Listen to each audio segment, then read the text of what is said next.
if that's all right. We'll do that. So, Helen, what is your business? And it says Team National under your name, so we can talk about that. Team National is a membership that gives you access to savings with a lot of the companies that are nationwide. Helps you save buying factory direct. And there are just so many benefits for a business owner, too. Well, then, what is the best way to do it? I mean, as a business or as an individual, does it make a difference? It doesn't make any difference. Many people start out doing it to promote their business, but it becomes their main business then with Team National sometimes. So a business owner can do something to promote their business and get discounts? Yes, they can. What's the best way to describe that part, the getting a discount versus promoting their business? Well, for the business owner, probably promoting their business. They can advertise their business on the Team National website and go nationwide, or they, depending on what their business is, whether it's more beneficial to stay local or to go nationwide, but they can do either one. Well, how did you get involved with Team National? An insurance agent that I had with a previous business introduced it to me. You've been involved in several businesses over the years? Several direct sales, yes, until I found Team National and I decided that's the one. What was the advantage of Team National over some of the other sales businesses you'd tried out?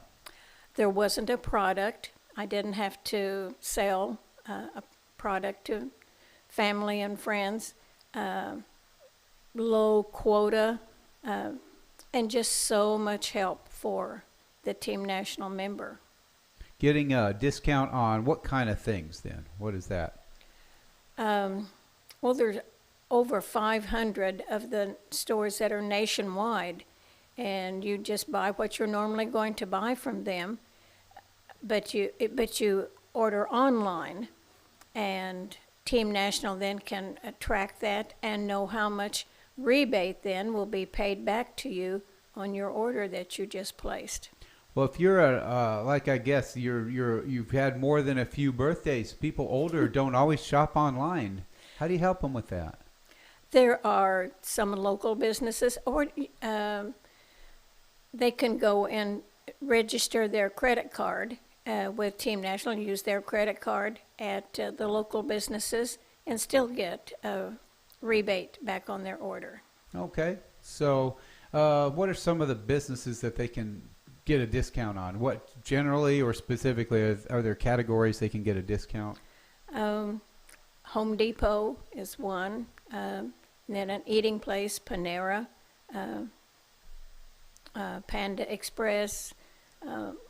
They're just... Are there also car rentals and things like that? Yes, that you do online, that you don't do that local. You can do that online and then complete the order locally. So more than 500 businesses that you can get a discount from as a member of Team National. And is membership lifelong? Is it temporary? How does that work? There's two different memberships. One is 2 years for whoever lives at your house at that address. And then there's a lifetime membership that covers a lot more people. It covers your family, and if they're living, your parents, your grandparents, then in the future, your children, your grandchildren, and your great-grandchildren, all covered under that one membership for a lifetime. So my in-laws were able to get a hold of this program and go with it for the lifetime membership. What does that mean for me, as they'll be living in my household as well? Well, you are their child or son-in-law. Yeah, their daughter is my wife. Right, and so you're covered under their membership. So that would mean discounts the same as they would have. That's right.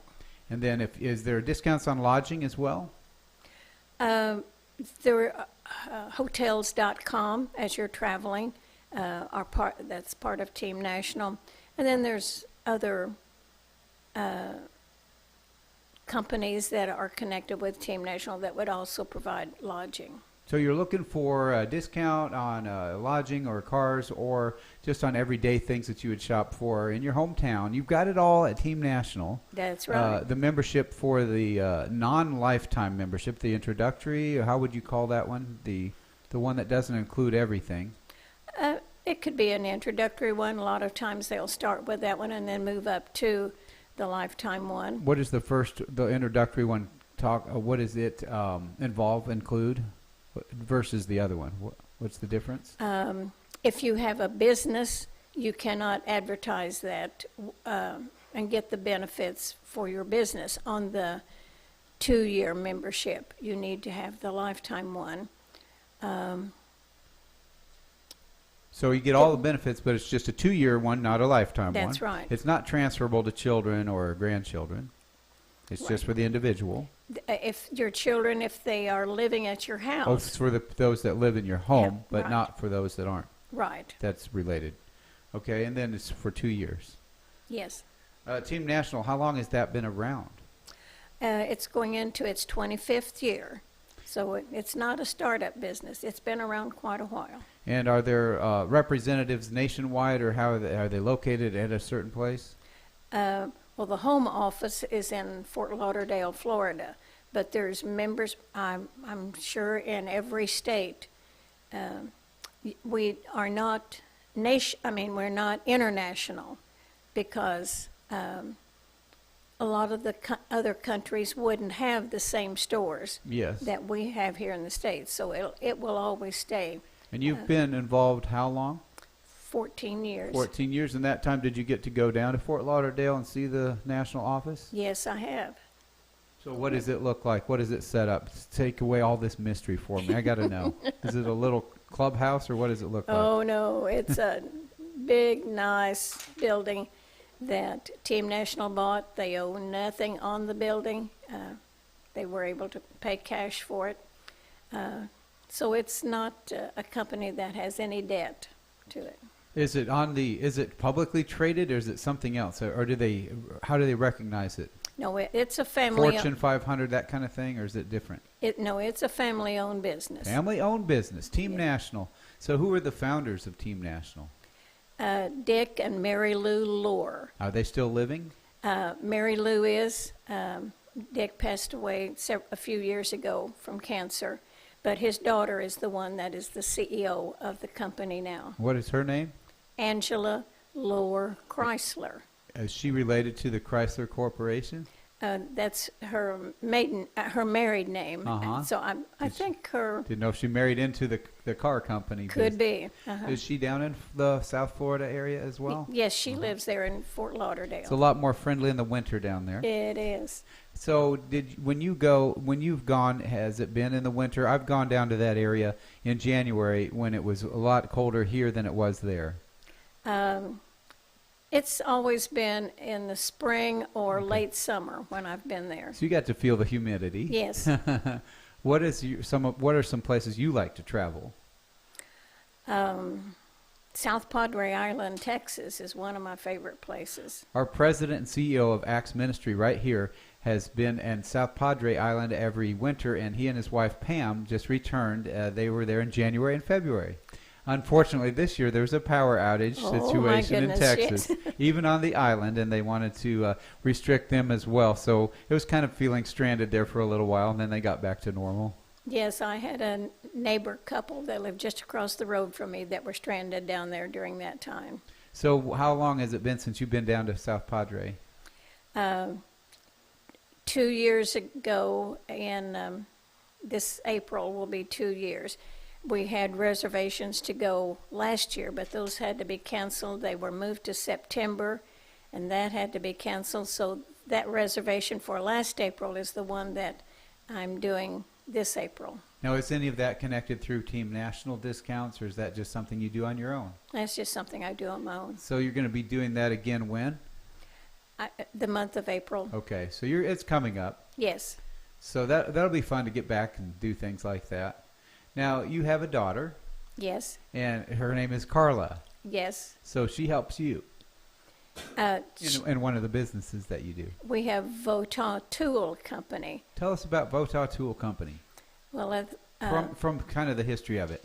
It's pretty interesting. My husband's father was back in the big band era. He had a band of his own, and he repaired musical instruments on the side. That eventually became a business for him. And you can take a drink anytime because I'm choking up too sometimes. So big band era, was that during World War II era? Back then, but my husband learned the trade from him. And then his father had to build some tools to help him repair the instruments. And Carl, pardon me just a minute. You're fine. When my husband took over the business, he looked at those tools that his dad had built, and he said, I think other repair shops would like to have some tools like these. So he made some prototypes, took them to distributors, and they caught on right away, and so that started Votaw Tool Company. Well, then that's repairing musical instruments. Yes. So these are the tools that you sell to the companies that repair the instruments. You don't do the instrument repair yourself? Not anymore. My husband had a repair shop and had technicians that worked for him for several years. Brass and woodwind? Brass and woodwind are the main ones. They didn't repair keyboard or strings. Well, if I'm thinking about instruments like that, I'm thinking back to 5th grade when I was learning to play the trumpet. That's So it's mostly, is it a lot of elementary and secondary schools that would be customer or the users of the instruments? And yes. the repair shops are servicing those instruments. That's right. Is there another market just generally for musicians also in that repair business? There's a lot of the professional musicians that would come into the repair shop when we had that. But Team Votaw Tool kept growing more, so we eventually closed the retail music store and the repair shop and just do the tools and supplies that a repair shop would need. Okay, so if you were talking about that, then that is your business. Votaw Tool was getting so busy with supplying the people that repaired the instruments that you didn't do that repair yourself. That's right. Because you got too busy supplying other repair shops around the country. That's and in other countries also. Wow. So how many countries do you know? How many you served? No, not how. But they've gone all over the world. Australia was one of the main customers. Why is that? Why is it? Because your other places aren't offering the same service? Why do they have to go from Australia all the way to Springfield, Missouri to get that tool or to get that repaired? I don't know. I've wondered many times too. You'd think that down in Australia they'd be able to supply their own tools. It has something to do, I think, with customs. Wow. Sometimes getting the supplies into them, I'm not sure. Have you been to Australia? No, that was going to be one of the places my husband and I were going to travel to before, but he passed away, and so. Well, I got the privilege of being down there in 1993, and the exchange rate was a little different. You have a few more Australian dollars for our U.S. dollar at the time, and I got used to that. So when I got back, $20 was more like 12 here or something, and so spending $20 didn't feel so bad when I got back. Another thing about Australia is the prawns. They're in between a lobster and a crawfish, so they had that mid-size critter to enjoy on the barbecue. So prawns were quite a thing there. Yeah, they looked very funny, but they were tasty. Oh, we don't ship to other countries very much right now because of COVID. That has slowed the deliveries down. It's harder to get them out of customs, the order out of customs, and get it to the customer. So right now, we're just doing mainly in the United States and maybe some into Canada. Now, you're talking about that, like, are you personally helping ship this, or is somebody else doing that for you? My daughter took over the business after my husband passed away. All right. And she's doing a great job. She had worked there about 15 years, so she knew the business. And she has 2 part-time people helping her pack and ship, and then several people outside of the business that supply some of the tools for her. So this would be an ongoing industry because your husband, his name was Carl. Yes. He had a number of tools that he had made with the tool making equipment. Quite a few tools. And these tools are still in use or for sale, correct? Is that how they are now? Well, since he's no longer available to make the tools, a few we have someone supplying them outside, but most of them have been discontinued. Are there still repair shops in Springfield? Yes. For instruments? Yes, there are. Most of the music stores have a repair shop. Are they still your customers, or have they needed to go somewhere else? Most of them are our customers. So though Carl has passed, you still have tools for sale, or are you using them to actively do things with? Or is it mostly an idea of selling the inventory now and moving on with that? Selling the remaining tools that we have. When they're all gone, then that will be the last of that tool. Well, I stopped by the other day and I noticed you had about 100 listings on Facebook Marketplace, which is great. As long as people know they're out there. I had some trouble selling a few items when nobody knew they were there. I didn't know how to list an unusual item. If I had a chainsaw, they could buy it because they know that one. But if it's something unusual, like a little more specific, like you're talking about a very specific set of tools, I don't know how you always find the right buyers. Well, the buyers that check the marketplace, something that would be unusual to a lot of people, they know. They recognize it and know what it is if they have been in a machine shop or that kind of setting. So some of the items are quite large and expensive. Others are small, even down to a file. So That's you've right. got everything. You can talk from $30 to thousands of dollars. That's right. But most of these are tools that we no longer need Okay. at Votaw Tool. Are they still in use to this day? Are they currently in use, even though you don't need them? Yes, Okay, so they they're are. still valuable. They're That's not. They're not outdated antiques. They're That's still right. in use. Yes. I know some of those objects, when you get to looking at tools from the past, I start looking at it like a foreign object because I've personally not used it. It's like, well, what is this for? I don't know, but it sure is heavy. That's right. Maybe that's how you feel sometimes. That I'm not very well versed Where's- on the use of a lot of the tools, so it's been a struggle for me when I have a buyer asking questions. Were you coming up with Carl in the office, or did he go in and you stayed home back in the day? Well, I started out, I did all of the office work Okay. in the very beginning, and then as it grew, we had bookkeepers and secretaries that would come in, and that's then I started my own business and wasn't as involved in Votaw Tool as I was in the very beginning. All right. We're going to take a commercial break here, and we'll get back to you. Hey, Matt. We're going to be coming up on a commercial break here. Do you know how to drop those in for today? I didn't know. I'm just needing help. We got a 4.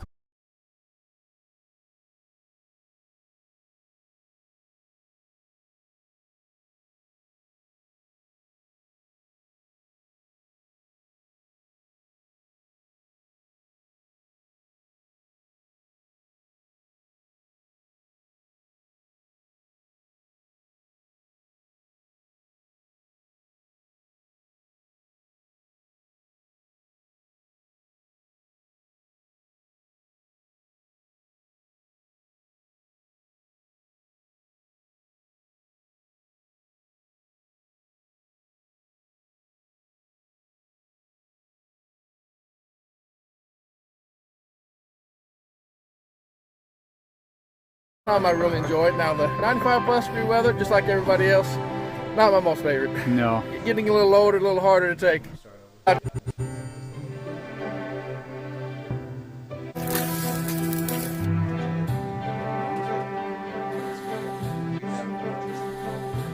What's your favorite time of year? Spring and fall. Everything's blooming. And then you got the fall changing colors. Yeah. Everything's coming alive. So that's the time I really enjoy it. Now the 95 plus degree weather, just like everybody else, not my most favorite. No. Getting a little older, a little harder to take. Then I can put a commercial on for you. My favorite Disney movie is The Little Mermaid. I have to tell my cousin that my favorite Disney movie is Sleeping Beauty because we grew up watching it, but it's really The Little Mermaid. What's something that you would hope that your customers say about you? Yes. I think the biggest thing I hope for them is that they would say that I care. I want them to leave feeling like that that they are heard and that they are cared for, and to know that whenever they need help in the future, that I'm going to be there to care for them again. Different one for Tuesday, so every day of the week you get a new commercial and it runs for 4 weeks. So you do the same ones run every Monday and every Tuesday and so on. Okay, who's on the commercial break? Today it's Leanne Miller with Health Markets. I work for Health Markets Insurance Agency, and we are a insurance distribution company. So what that means is I have several different companies that I'm associated with. So I can do all the shopping around. I don't have one product or one company that I have to sell. I have many. So what we do, we just go through and do the fact finding, get to know you, see what's best fit for you, and stay within your budget. I do all the work for you. I don't charge a fee for my services. So if you decide you don't want anything I've got to sell you, that's okay. I'm not looking to make a sale. I'm looking to have a new client. Good thing I'm made out of plastic, or that would have hurt.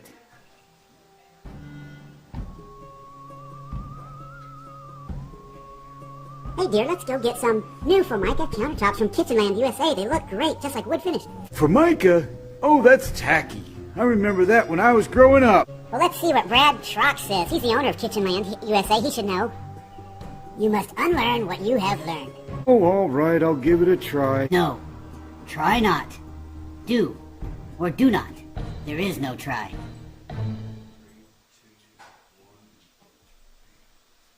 All right, welcome back. Thanks for that important word from our sponsors. We've got Kitchenland USA in Nixa, Missouri with Brad Schrock. He's been the owner there since 1993.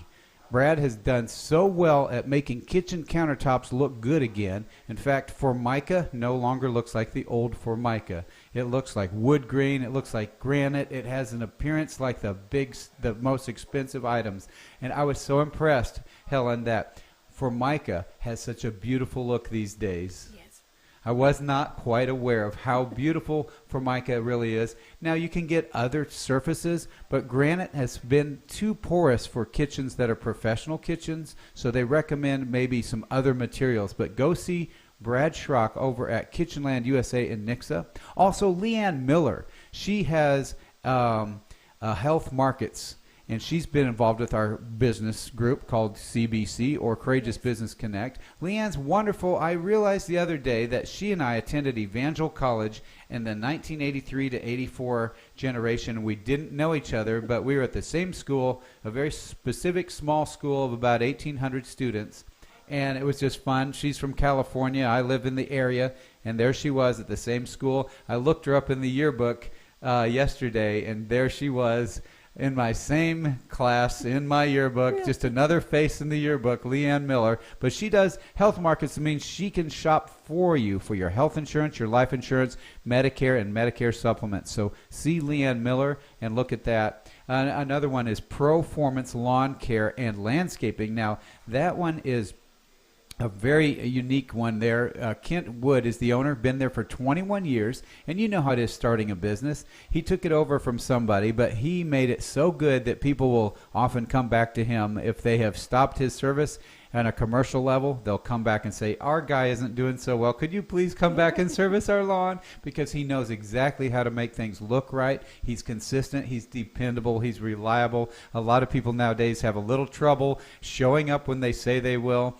And Kent is a master of Under promise and over deliver. He says he's going to do it, but he does it even better, and the customers always win. With Kent Wood, that is Performance Lawn Care and Landscaping. And then finally, our other sponsor is OCH WellPoint Family Medical Clinic over in Marshfield, Missouri. Now, Tiffany Kirk is a nurse practitioner. You may know Tiffany. Yes. And it's fine to talk about her because we're just talking now, and we're having fun. And what we're doing is saying Tiffany is a bundle of joy. One thing I learned about her is she likes to really personally understand what her patients need.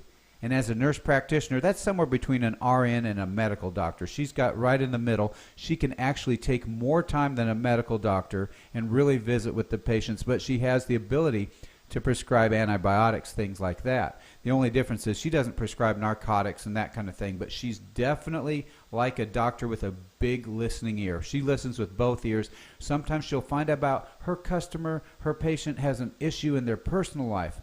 She'll go to the rescue. She hears about it. She wants to help, and she does. Gives me goosebumps thinking about how nice, how wonderful she takes care of her customers and loves them so much. It's kind of like Jesus' command. It's like, love one another. They were talking about that on the show before this one, is how to love your neighbor as yourself. That's what Tiffany Kirk does with her patients over at OCH WellPoint Family Medical Clinic.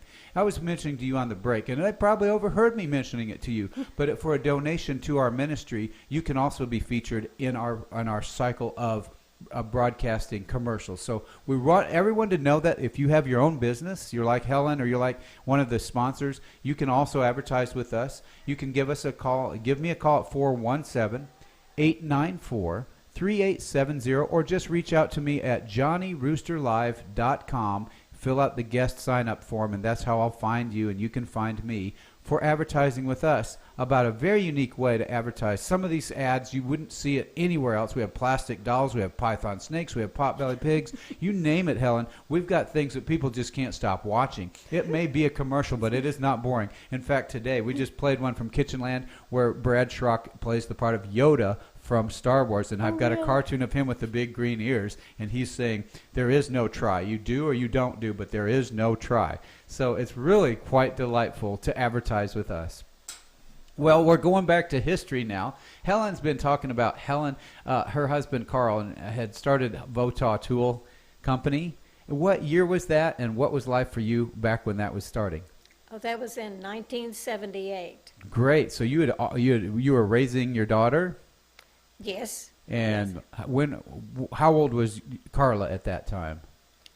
68. Got to do your math. About 15. Okay, so she was in those teenage years. And what was the motivation to start that tool company at that time? Oh, he just realized that other repair shops would like to have some of these tools that his father had made and used in his own shop. Carl used them when he started to work for his father, and they were a big help. And then each year, as we would go to the convention of band instrument repair technicians, he would try to have from 1 to 3 new tools to introduce that year. Oh, so he's adding tools every year to the other vendors? Is that how you would say Yes. at a convention? Yes. And one time I said to him, you better slow down, you'll run out of ideas. And he said, oh, no. Really? I've got hundreds of ideas running around inside my head. This was his ideas to make tools to repair instruments. Yes. Wow. So a lot of them. So they're his own design, some of them. There's probably 400 different tools that he designed, most of them. That is incredibly brilliant, a gifted engineering mind. Mm-hmm.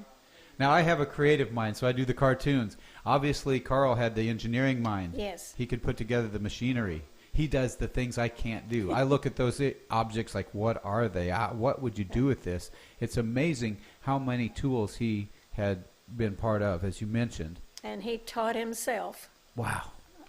Impressive. Speaking of teaching, you have some teaching in your history. Tell me about that. We want to hear about what it was like for you when you were starting in your career. Well, I went all of my elementary years to a one-room country school. Wow. So I knew how that worked. It kind of reminds me of those Little House on the Prairie Little books when you House say on the Prairie, one room yes. country school. But my mom was familiar with that as well. Uh-huh. Where was this one located? Well, the one that I went to was near Ava. Okay. And when I went to college then, that's what I majored in. Back when I started to school, you could start when you were 5. Mm-hmm. They didn't have kindergarten then, so I was in the 1st grade. But my mother and grandmother had been teachers, taught me everything I needed to know for 1st grade before school started. Oh, okay. So you had a head start. So at mid-year, the teacher asked my mother if she could move me into 2nd grade for the second half of the year. And my mother said that would be all right with her. That was really a mistake because the next year... Your mom was teaching the 2nd grade. No. The next year, I was 6 years old and in the 3rd grade. Oh, my goodness. And so I was never with my age group after that. I started a high school when I was 12. Wow. Finished high school 2 weeks after my 16th birthday. What was that like? Did the other students pick on you, or were you seen as the smart kid, or what was it like? No, I was just the little girl that was You there. aren't very tall. You didn't get very tall. My mom is 5 feet tall, and she was in that generation, started her schooling during World War II and all of that. So That's quite same the days. Yes, it was. I went to college then that fall and went to a junior college. So you could teach after you had 2 years of college back then. So I started teaching then when I was 18. Wow. I taught in a one-room country school my first year, and one of my students was 14. Oh, my. Were you in the same area as you had gone to school? It was about 30 miles from where I had gone to Where school. was that? North of Hartville. Hartville, okay. And then that year, my salary for that year, and back then the school terms were just 8 months long. Okay. Because the kids had to get out and work on the farm in the spring.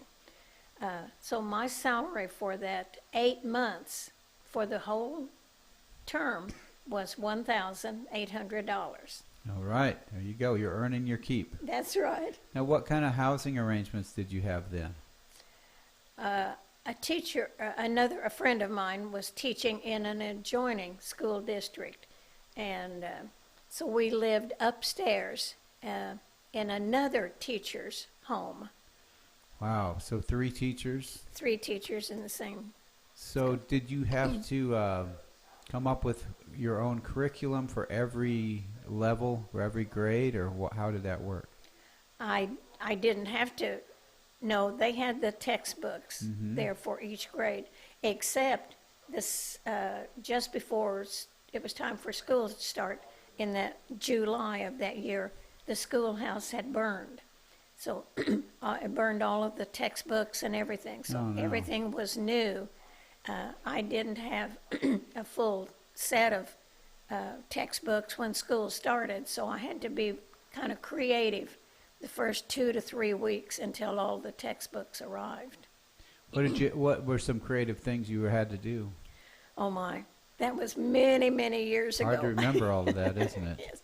So how many students did you have? Do you remember? I had 14. 14 students. One of them was 14, and the others were down to the youngest?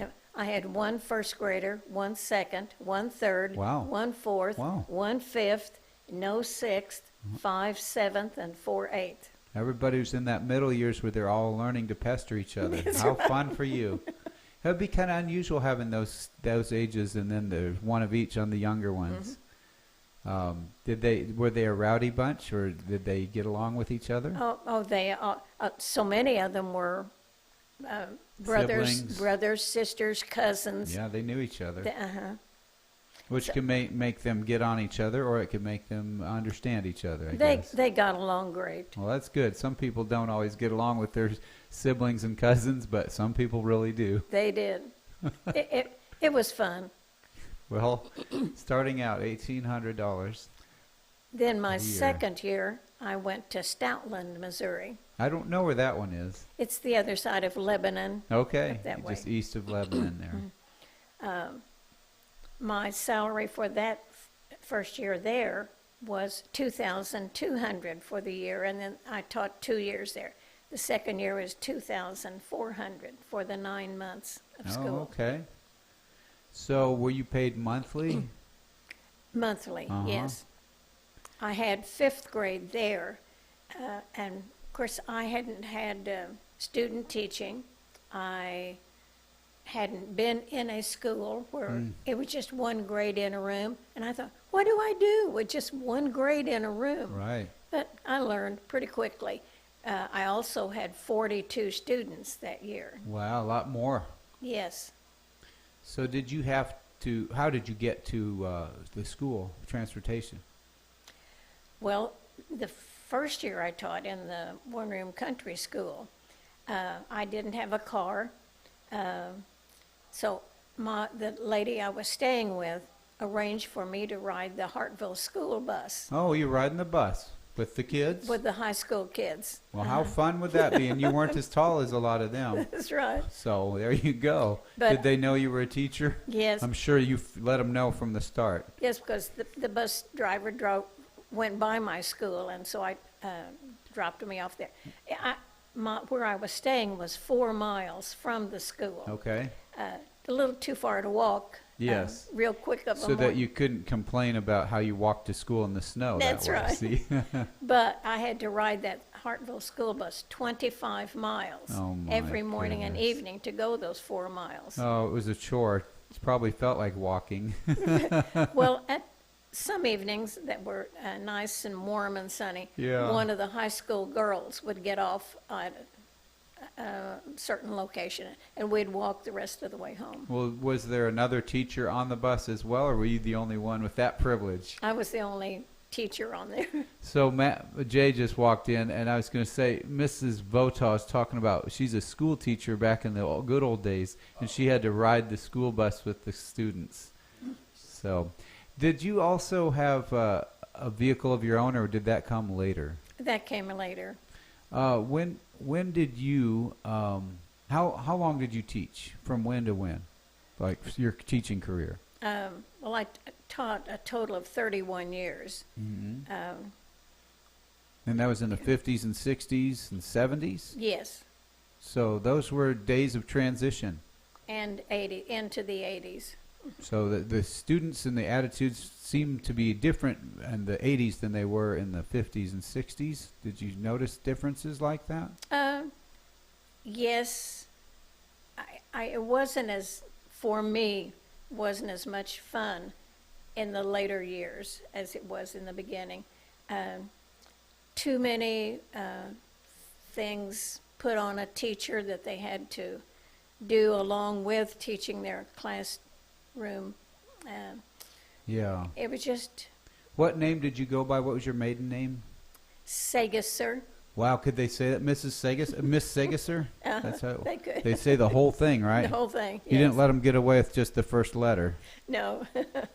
Miss Segesser? Well, that's quite a name. When did you get married? Well, that's getting back. Was that midway through or the part way through your teaching?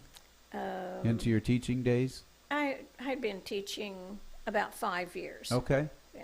So Mrs. Votaw after that. Yes. There you go. A little easier. A little maybe. easier. What's one thing you like to tell business owners if they are starting out? Is there any advice? Somebody's been there? Because most of them fail in the first 5 years. So how do you survive? Well, just put customers first. Put customers first. First. Follow what they really want. Yes. Yeah, don't try to do it yourself. Now, after I wasn't working with Votaw Tool any Right. longer, and after I retired from teaching, I started a sign business Oh, okay. and had that for about 12 years. Well, that's great. Since I've got the next hour, is it okay to go to 9:50, or do we need to knock it off at 9:45? What's your thought on that? We got 4 more minutes, okay? We'll do this. Okay. So I want to hear from you anything that you'd like to say that wasn't already talked about, whether it's about Team National, about Votaw Tool, about teaching, or something else. Do you have anything in your mind that you were hoping to be able to talk about in particular? No, I've had a very interesting life. I thoroughly enjoyed it. I grew up on a farm near Ava, and I wouldn't trade those years for anything. Did you have brothers and sisters? 2 younger brothers.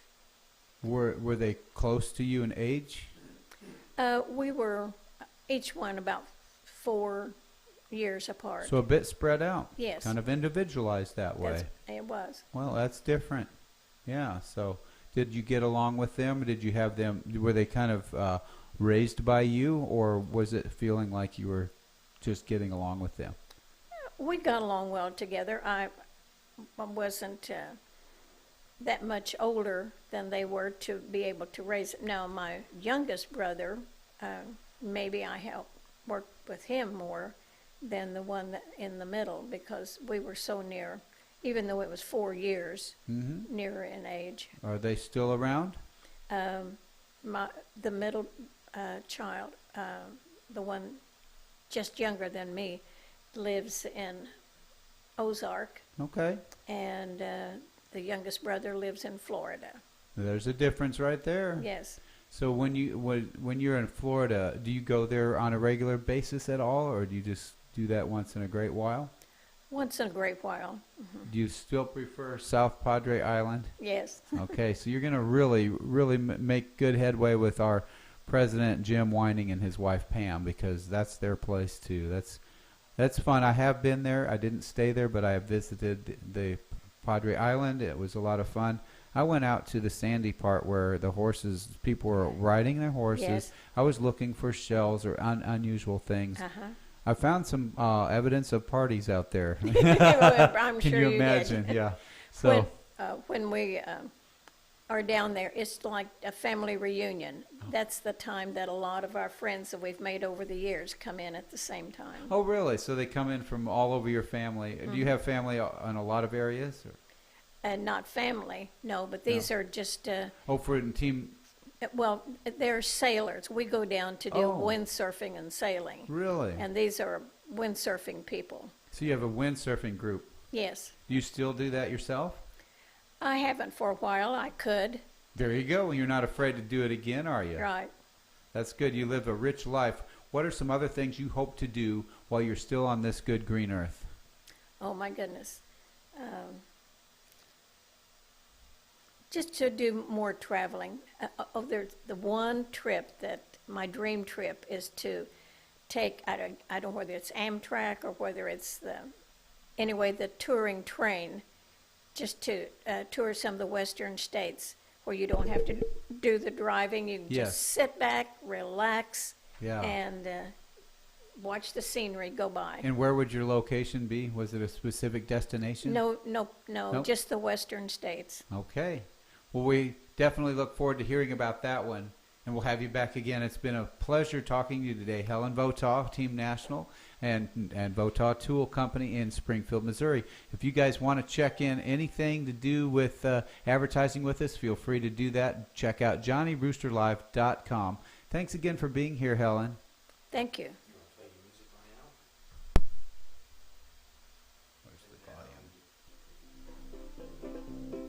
We'll see you next time.